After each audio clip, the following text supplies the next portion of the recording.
Hello friends, welcome to IAS Help Desk. Our today's discussion is prelims based and it is very much important for prelims 2020 and it is related to art and culture, and we have divided various videos into various sections so that it will be easy for you to learn and revise. And we are taking up the topic of temples today because recently the news related to Ram Mandir, Ram Janmabhoomi and the Ayodhya temple etc. has been in news so much. So the topic related to architecture and that too specifically of temples becomes very important. How it becomes important we will discuss later. Let's see some of the previous year questions to give you an idea about the terms and details we should be familiar with. So here comes the first question which was asked in 2019 by UPSC. It says that building Kalyan Mandapas was a notable feature in the temple construction. See, the question is temple construction and here's a particular word, Kalyan Mandapas. So if we see the options, then if you're not familiar with this term Mandapas or Kalyan Mandapas, then we will not be able to identify the answer. So in short, I just want to tell you that there are some particular terminologies which we should be knowing while reading of temples and architecture of art and culture. So the next question is, with reference to the cultural history of India, the term Panchayatan refers to, again, the given options. Here again the term Panchayatan. So this is not a word which we use in our daily life regularly. We come across while we are reading a book or we are reading into the terminologies of temples or architecture, etc. So again, it denotes that we should be learning the terminologies of art and architecture, and while reading temples where we should be focused on. Then the next question is, the Nagara, the Dravida and the Vesara are the which of the following? Again, if we don't know the terms about what is Nagara, what is Dravida or what is Vesara, then we won't be able to answer this factual question. So the topic of temples becomes important also with the point of view that the temple related to Ram Mandir and Ayodhya is in so much in news. So let's start our topic. Now if we see some of the facts related to Ayodhya, then it was earlier called as Awadh, which lies on the Saryu river and it is just east of Faizabad. So here is the map. Here it is Ayodhya, here is Faizabad and here it's Saryu river. Recently the foundation stone of the grand temple at Ram Janmabhoomi has been placed and the temple will follow the Nagara style of temple architecture. If you remember, just in our previous question we read about Nagar, this word Nagara. Before we move on, this is the design proposed by the chief architecture, and if we see that it is very much similar to the Akshardham temple in Delhi. Now let's see some of the facts about temples in India. So temples in India, though built at different times and periods by different rulers and kings, it has always been an assimilation of the arts of that period and have always projected the ideals of dharma, beliefs and values of Hinduism.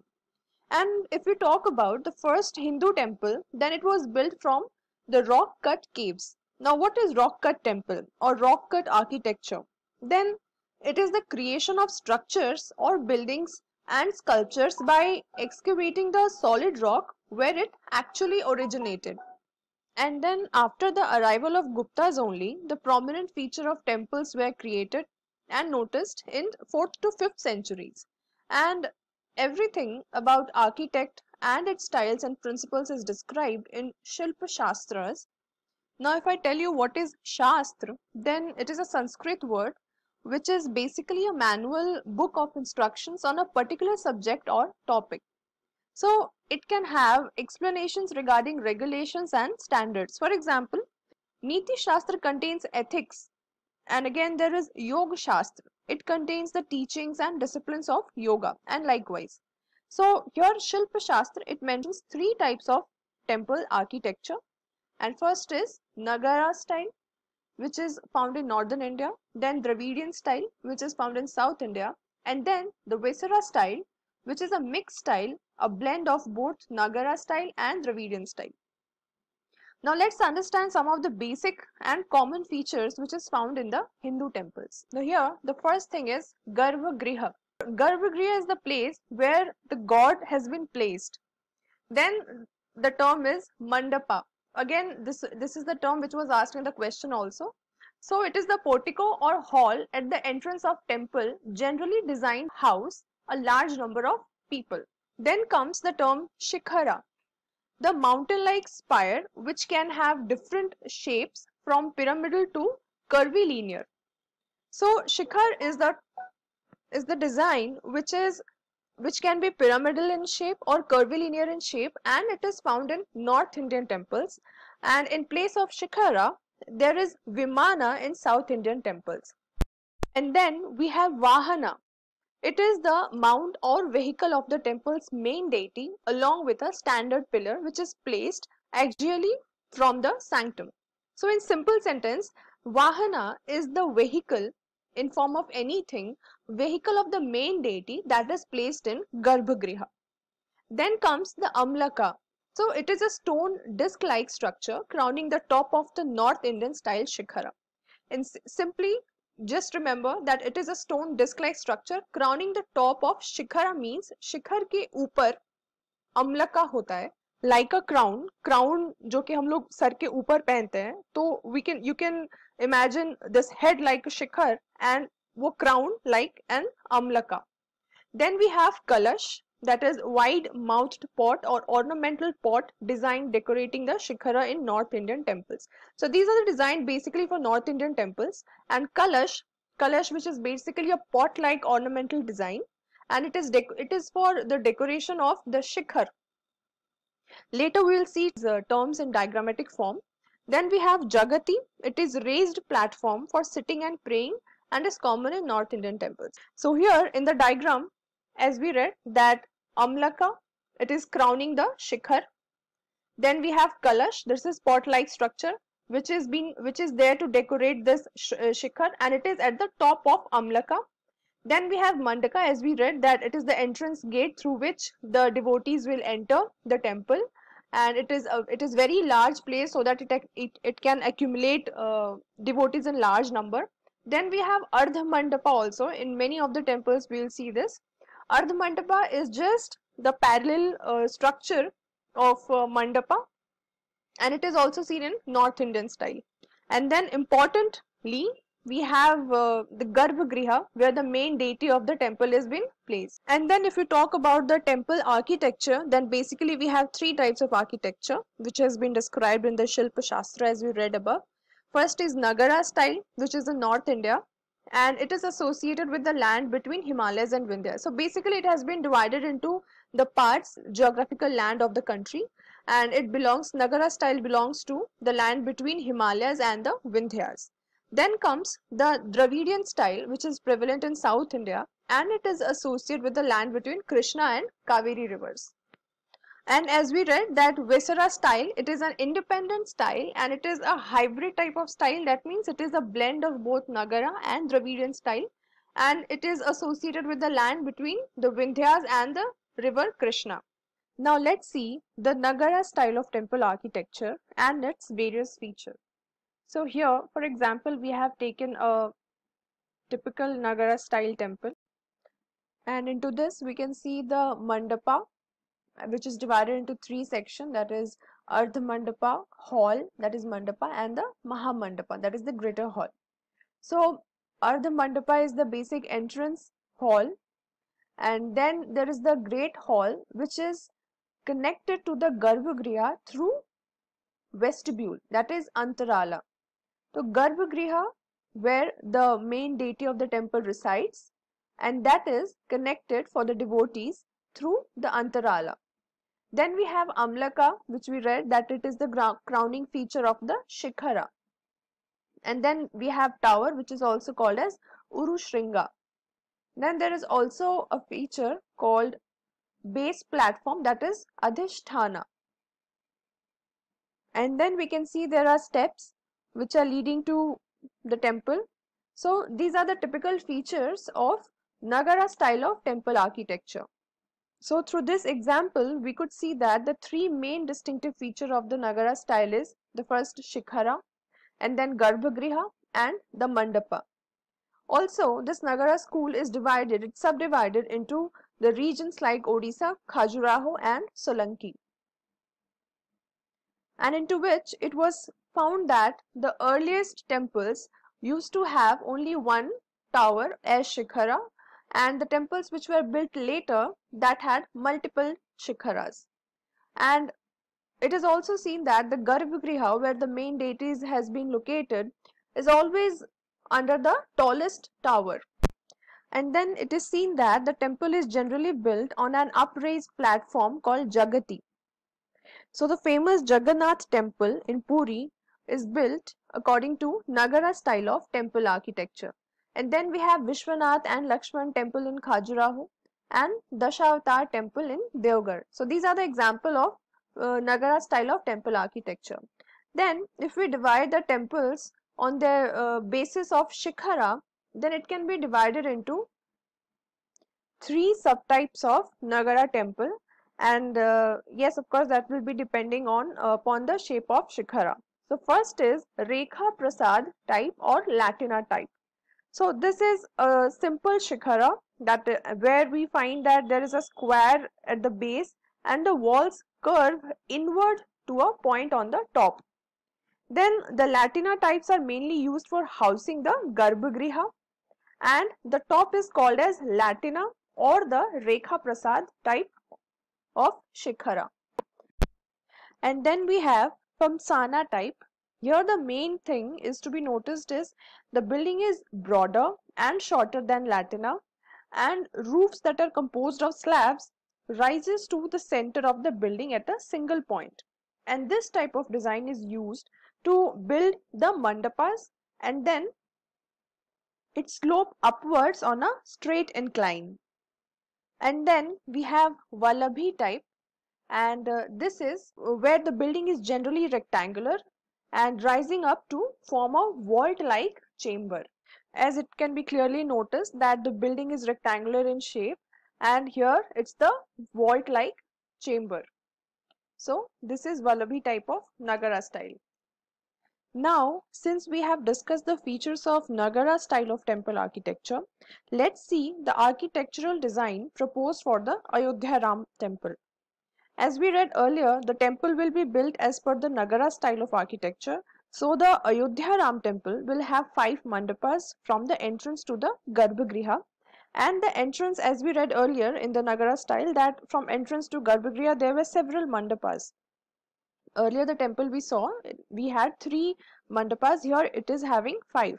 And the chief architect is Chandrakant Bhai, who has been the architecture of Akshardham temple too. Now let's see the Dravidian style of temple architecture.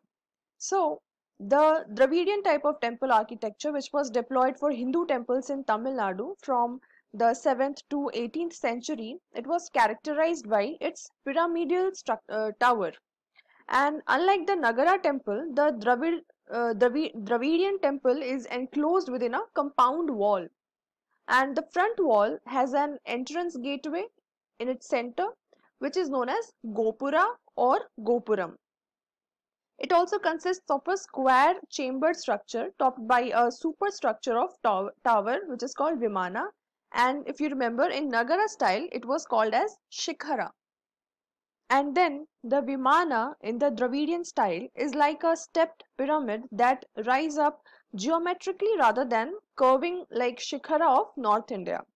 So each story is determined by you can say it's a parapet of miniature shrines and barrel vault roofs at the center. And the tower is topped by a dome-shaped cupola and a crowning pot and finial. There is a presence of finial in Dravidian style. Also, a large water reservoir or a temple tank enclosed in a complex is general in South Indian temples. One will generally find sculptures of fierce Dwarpals. Dwarpals means doorkeepers. They are always found at the entrance of the temple. Here, another notable feature in Dravidian style is the subsidiary shrine. That means the deity, apart from the main lord of the temple, The subsidiary shrines are also there, and those are placed at separate small shrines beside the main deity. Also, unlike in Nagara style, which where the Garbhagriha used to have the tallest tower, here in South India, the most sacred temples used to have the smallest towers.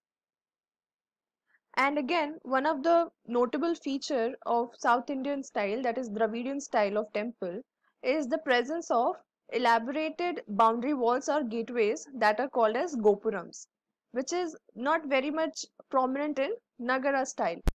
And there is no water tank in the temple premises, and the Pradakshina Path is covered. Now, what is Pradakshina Path?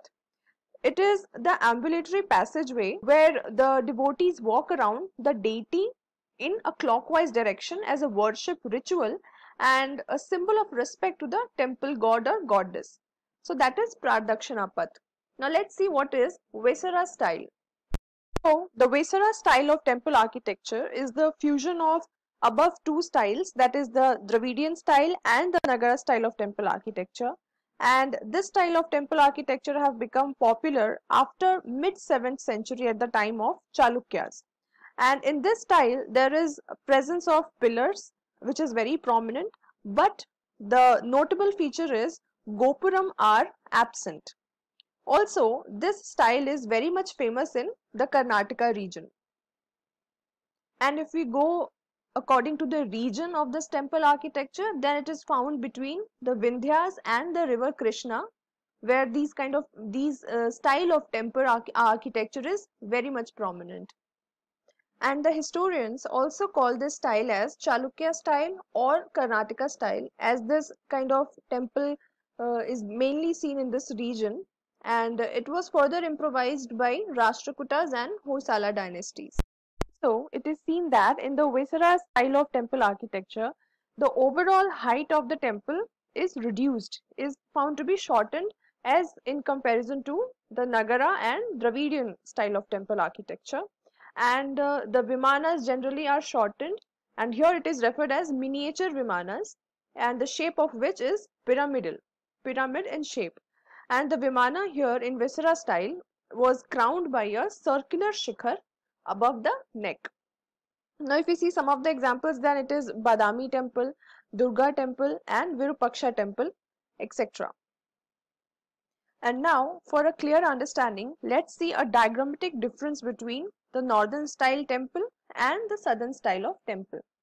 So the very first and prominent difference we can see regarding Amlaka, here in Dravidian style in southern temple, it is completely absent and it is in the form of capstone. Then the next thing we find is in the form of mandapas. Here it has taken a different shape and form. Also here the shikhara, which is curvilinear in shape, here in Dravidian style it has become a pyramidal.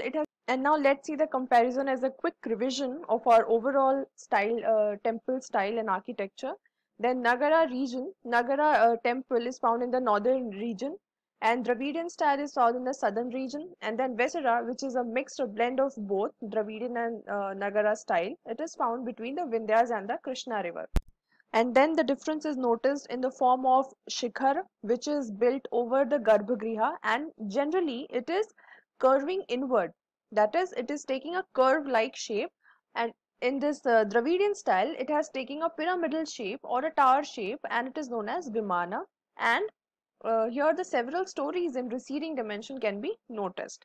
And then likewise, the pyramidal structure like tower is seen in Vesara style also, but only the difference is the height is shortened. Then we have multiple shikharas in Nagara style, and here the subsidiary shrine in Dravidian style, we see that they are also incorporated in separate chambers. This is also similar in Vesara style. Then the difference we see that the Garbhagriha in the Nagara style is situated just below the tallest tower of the temple of the Shikhar, which is known as Shikhar. And in case of Dravidian style, it is the smallest tower under which the Garbhagriha has been situated. And then once again, a notable feature, that is dwarpals, that is doorkeepers, are seen in South Indian style, which is absent in Nagara style. Here, a terracotta panels or figurine kind of structure can be seen on the exterior of the walls. And then once again, the most important thing, the gopurams are absent in Nagara style of temple, and with gopurams are the most prominent thing in the Dravidian style. And here in the Vesara style, it may be or it may not be. Then again, the presence of water tank may not be present in the Nagara style. It is not a compulsory feature of Nagara style, but in Dravidian style of temple, here the water tank has to be present for the sacred purposes. And then again in Vesara style, it is not a compulsory feature. And then as we read about Pradakshina Path, which is absent in Nagara style, and here it is present in Dravidian style of temple architecture, which is an enclosed within the compound wall. And here again, once again, it is not compulsory for Vesara style. In some temples it is found and in some it is not. So here are some examples of temples belonging to the Nagara style of temple architecture and Dravidian and Vesara style. Now, as we are discussing about the temples and the temple architecture, let me tell you one of the most important news, as the Supreme Court upheld the rights of the Travancore royal family in the administration of the historic Sri Padmanabha Swami temple in Kerala. And by this judgment, Supreme Court set aside the 2011 verdict of the Kerala High Court, which had directed the state government to set up a trust to take the control and management of the assets of the temple. So, Padmanabha Swami temple is located in Thiruvananthapuram, which is the capital of Kerala. And the design of the temple, if we see, then it is not a typical Dravidian style. In fact, it is a fusion of Kerala style and the Dravidian style. And the principal deity in Sri Padmanabha Swami is Lord Vishnu, who is seen as Ananta Shayana posture, which means Vishnu in sleeping pose on Sheshnag.